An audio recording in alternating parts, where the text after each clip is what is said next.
টাঙ্গাইল জেলার সখীপুর উপজেলায় অবস্থিত শালবনটি প্রকৃতিপ্রেমীদের জন্য এক মনোমুগ্ধকর স্থান। সবুজে ঘেরা নিস্তব্ধ আর ছায়াময় এই শালবনে প্রতিদিনই ভিড় জমে প্রকৃতির ভালোবাসা মানুষদের। ঘন শালগাছ, পাখির কূজন আর মাটির সুধাগন্ধে ভরা এই বনে যে কেউ হারিয়ে যেতে চায় প্রকৃতির কোলে। সকাল কিংবা বিকেল যে কোনো সময়েই শালবনের সৌন্দর্য আলাদা করে চোখে পড়ে।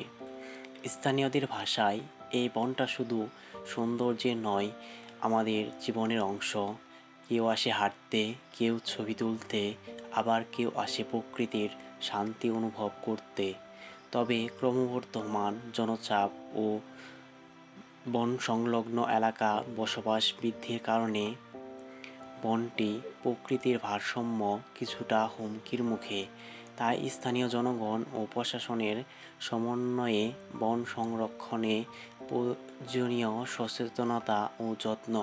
সখীপুরের শালবন শুধু একটি বন নয়, এটি আমাদের দেশের প্রকৃতির ঐতিহ্যের এক অনন্য নিদর্শন, যা আগামী প্রজন্মের জন্য সংরক্ষণ করা আমাদের একান্ত দায়িত্ব।